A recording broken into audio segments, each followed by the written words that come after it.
Panelis Ibu Henry Saparini untuk mengambil subtema, silakan Ibu. Dan silakan diperlihatkan kepada calon wakil presiden dan juga ke moderator.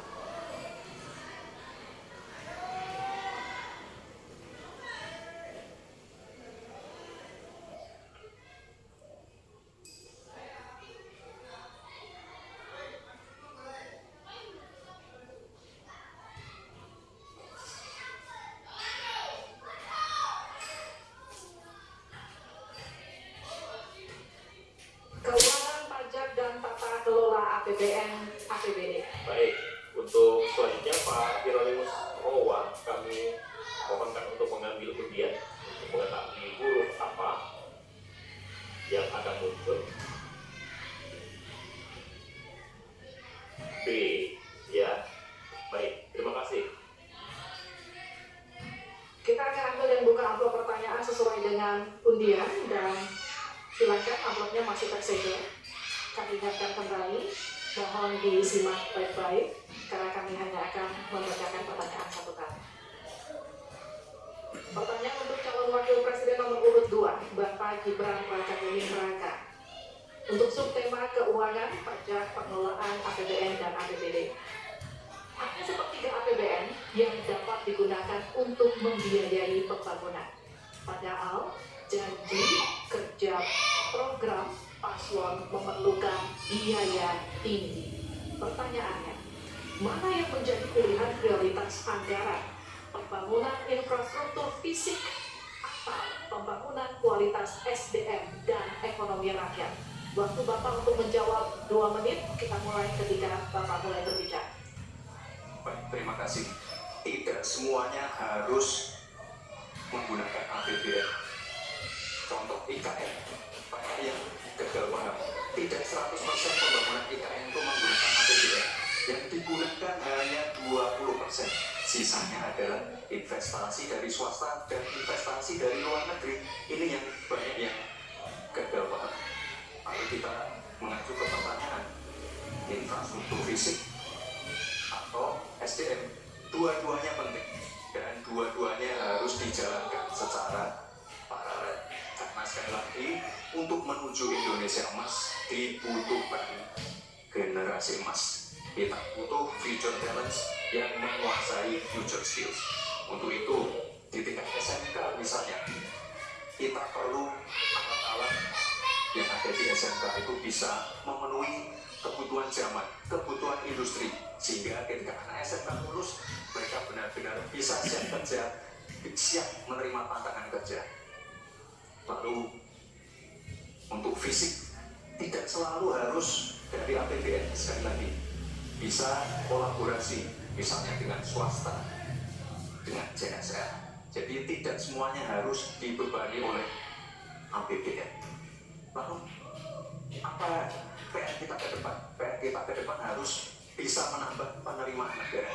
Untuk itu kami dari Paslon 2 akan membentuk lembaga badan penerimaan negara yang dikomandoi langsung oleh Presiden, sehingga nanti ketika berkoordinasi dengan kementerian-kementerian ini bisa lebih luas. Dan sekali lagi kita ingin menaikkan rasio pajak sehingga penerimaan negara nanti bisa kita gunakan untuk pendidikan, untuk kesehatan, dan lain-lain. Terima kasih.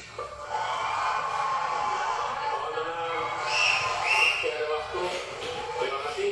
Saatnya menanggapi Pak Mahfud. Waktu Anda 1 menit dimulai dari Anda menyampaikan. Pak Gibran, saya sangat tertarik tentang IKN dan itu bagus. Harus kita laksanakan sebagai warisan dari Pak Jokowi. Tapi tadi saya terkritik anggaran untuk IKN itu hanya 20% dari APBN dan sisanya dari investor. Sejauh yang kita baca, sampai sekarang belum ada satu investor yang masuk ke sana. Cuma kalau ada 10 ada sebutkan misalnya 2 atau 1 investor mana yang sudah masuk ke sana. Yang saya dengar justru ada orang bisa 1.000 hektar tanah sudah dikuasai oleh pengusaha-pengusaha tertentu sekarang ini. Nah, saya setuju ke depannya itu ada mengundang investor. IKN harus diteruskan, tetapi pendanaannya harus sesuai dengan tujuan semula, bahwa itu sebenarnya mengundang investor.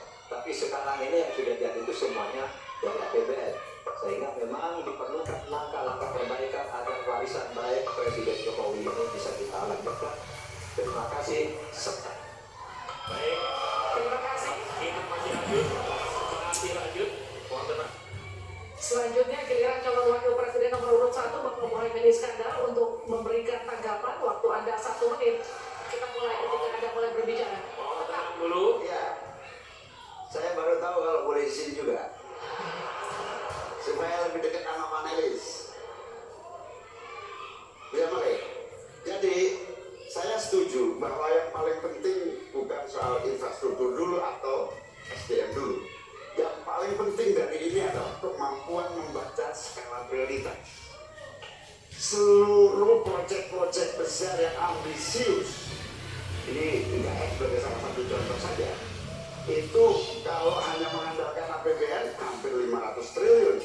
Padahal 1% saja dari 400 sekian triliun itu untuk membangun jalan seluruh Kalimantan beres, membangun seluruh kota-kota di Kalimantan beres. Dan yang paling penting infrastruktur yang untuk SDM 3% aja dari seluruh anggaran IKN itu bisa membangun sekolah dengan baik di seluruh Kalimantan. Itu contoh kemampuan mengambil skala prioritas. Oleh karena itu, skala prioritas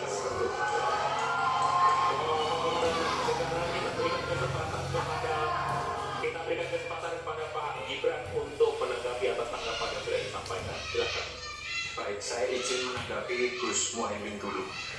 Saya ingat sekali Gus Muhaimin dulu sempat ikut meresmikan dan potong tumpeng di IKN.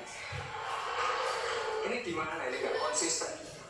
Dulu dukung, sekarang nggak dukung karena menjadi wakilnya Pak Anies yang mengusung tema perubahan. Sekali lagi Gus, mohon maaf, IKN ini bukan hanya membangun bangunan pemerintah, tapi juga sebagai simbol pemerataan pembangunan di Indonesia, sebagai simbol transformasi pembangunan di Indonesia. Dan untuk menanggapi Prof. Mahfud, mungkin nanti setelah mulai dari depan bisa Google, sudah banyak yang masuk. Maya pada Agung Sedayu. Dan nanti akan tambah lagi, mungkin setelah Pilpres, karena mereka akan pasti akan wait and see melihat stabilitas politik di Indonesia. Terima kasih, Prof. Baik, silakan berikan apresiasi dan aplaus dulu. Kita semangat semua. 1, 2, 3 pendukung